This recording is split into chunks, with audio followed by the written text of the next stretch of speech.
Hi everyone, Florence here. In today's video, I'm going to show you my step-by-step process to draw a female face in a semi-realistic style.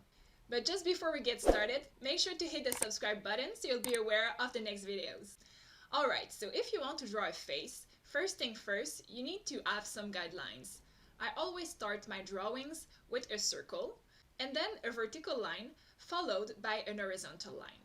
If you wish, you can take a ruler to help you with that, but I rather use my pencil just to have relative measurements between half and half of the circle. Once you have your circle and your cross, you just have to make sure everything is symmetrical and well positioned, otherwise your face will have a weird look. Then you will draw a square inside of this circle. Make sure your square is square and not a rectangle, otherwise you won't get the proper proportions for the face. Take your time so everything looks nice and you're satisfied with it before moving on to the next step. The next step is to create the other proportions of the face. The square we just created was perfect to know the side of the skull as well as the lines for the hair, the eyebrows, and just under the nose. This represents a third of the face, so you'll use the exact same size to put under the nose and identify the position of the chin. Draw a short line under the chin. You'll then need to create all the jaw. For that, I like to create a line that goes through the cheekbone and then another one with an opposite concavity. The angle of the jaw should be kind of half between the nose and the chin. Of course, your lines in the beginning look a bit square, so just make sure you round all the corners and make them smoother. You can now draw more confidently the contour of the face, including the hairline at the top of the forehead. We will now position the ears. They are normally in line with the nose and the eyebrows, so the part just in the middle is where the ears are going to be. Since I'm drawing a female, there'll be hair, so I'm just drawing the bottom of the ears. And then it started to let myself go with some crazy hair. Just draw your favorite style. For today, I prefer short hair flowing in the wind. I'm using draft stroke. I try not to be too precise, and especially I try not to draw every hair individually. Instead, I represent strands and general direction of the hair. Awesome! We now have our contours for the face as well as the hair. We're ready to bring some styling and some definition. I'm going to change my pencil and now use a 5B. 5B is a very soft grade, which is going to allow me to have dark lines very visible.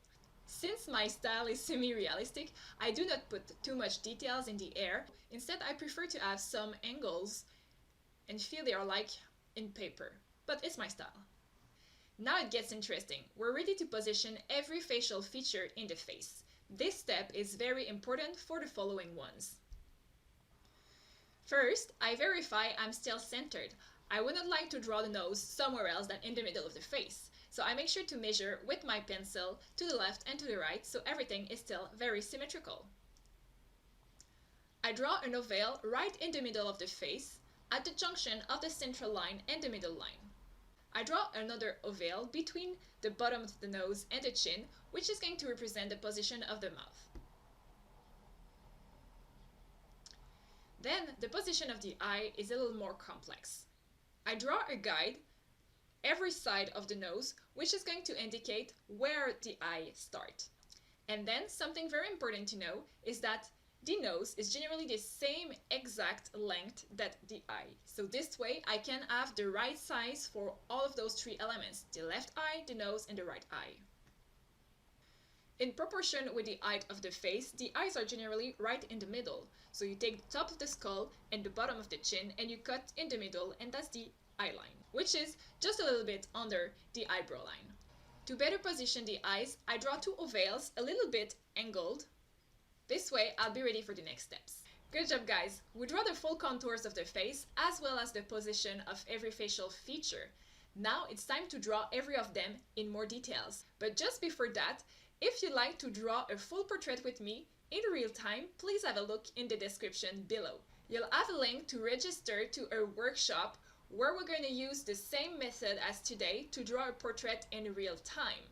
You'll also get to know more about my portrait course, where you'll learn the basics of proportions, eyes, nose, and mouth, which are really the foundation of every realistic portraits you want to do in the future.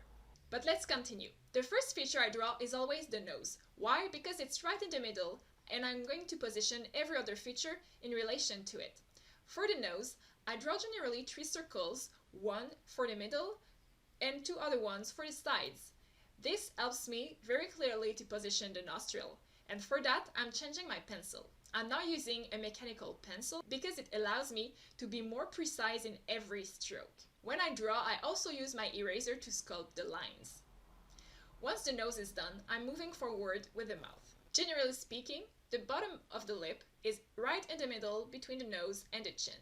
This allows me to then position the top lip and then in the middle. Avoid to use a straight line for the middle line of the mouth.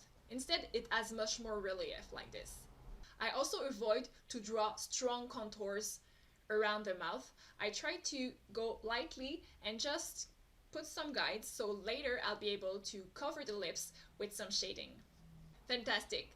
Let's move on to the eyes. Some people prefer to draw the eyes first because it's the most difficult part of the face, but personally I prefer to start with the nose and mouth so I can position the eyes symmetrically compared to the other features.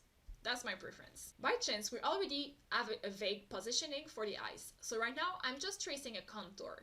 Eyes have a very complex shape, so it's important not to just draw almonds, but make a lot of reliefs and give a complexity to the lines. Getting good at eyes is a whole topic. We'll cover this in another video. Once I'm satisfied with the general shape of the eyes and I'm sure they are at the same level, I'll be ready to draw the crease of the eyelid and also the iris. Very important, make sure the iris go in the same direction. Otherwise, your character will look cross-eyed. Good. Now that my contour lines are okay, I take back my 5B pencil and I'm going to draw again in more details with more confidence. So I'm tracing the contour of the eye, I'm blackening the full iris, keeping, of course, a little highlight so it gives life to my character. I then put a little more pressure to draw the pupils, as well as the shading just under the eyelid. It's time to bring some femininity with beautiful eyelashes.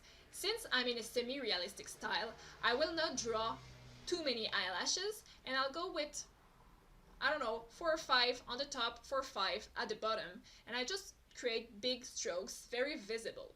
It's a little bit exaggerated, but that's okay with this style. I do exactly the same for the left eye. I also make sure that the lower eyelashes are shorter and more sparse than the one on the top. Oh my gosh, she really looks like an alien without eyebrows. So it's time for us to bring those. For them, it's quite easy. I first start with a guiding line and then I draw many strokes just to show the direction of the air in the eyebrows. I do the same on the left and on the right. And once it's done, I make sure just to scratch the paper with the side of my pencil to cover a little more inside of the eyebrow so they look darker from far. Awesome, if you followed till there, good job. Now it's time to clean the face, remove the guidelines that are still there so we can finally add some styling to this drawing. First, I'm going to use my 5B pencil to create some hatching in the air. I want to feel a volume, feel a relief in the air without drawing every individual air. So for that, I'm using a hatching technique which allows me just to bring some styling as well. Of course, the base of the hair will be darker, as well as the hair at the back of the neck. So those are the area I'm covering first. Once I'm done with the 5B, I take back my HB mechanical pencil and I just cover other areas so I have an intermediate shading here and there, so it's not too contrasting. Now that I'm satisfied with the hair, I'm gonna add some shading to the facial features. I'm starting with the lips and I'm using my HB pencil just to give them a uniform gray tone. The top lip should always be a little darker because it's pointing downward, but the lower lip is a little paler because there's a reflection of light on it. Also, make sure to have a very clear reflection by keeping an area completely white. Then I'm moving on to the nose. The bottom part of the nose is also pointing downward, so I'm making sure I'm shading all under it. I now move on with a shading close to the eyelids. I make sure the inside corner of the eye is darker, the external side as well, and just under the eye as well. Once I'm done with the eye, I continue using my HB pencil to add more shades here and there. There would be shades, of course, under the cheekbone, all around the face, every place of the face which is pointing downward.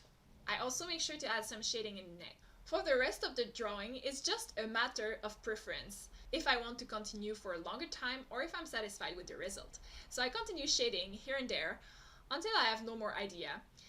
And sometimes, at some point, I realize there's still some mistake. In this specific case, I feel like the left eye is maybe a little bigger than the right, so I decide to make some late changes. And unfortunately for that, I have to erase a part of the eye. But that's okay, it's part of drawing, making mistakes, and starting over again. Once I corrected this mistake, well, I'm moving on with more shading. I'm also using my kneaded eraser to get very soft transitions between the shaded part and the highlights part. Finally, I'm drawing some freckles on the nose. It just adds to the texture and gives a little more personality to my character. I make them a little less apparent with my kneaded eraser. Alright, I think I'm done with this portrait. I could have continued, of course, but I'm satisfied with it right now. This kind of semi-realistic portrait is very good to practice your proportion. If you like to practice more with me in real time and get your proportions right, I invite you to have a look in the description below and to register to my free portrait workshop where you'll learn how to position every facial feature and how to create a face in real time with me. You'll also get to know more about how my portrait course would allow you to master the proportions and all the facial feature in a timely manner, with a lot of exercise and a lot of explanations. Well guys, thanks again for watching. If you liked today's video, make sure to hit the button subscribe and watch the following videos on my channel. See you soon!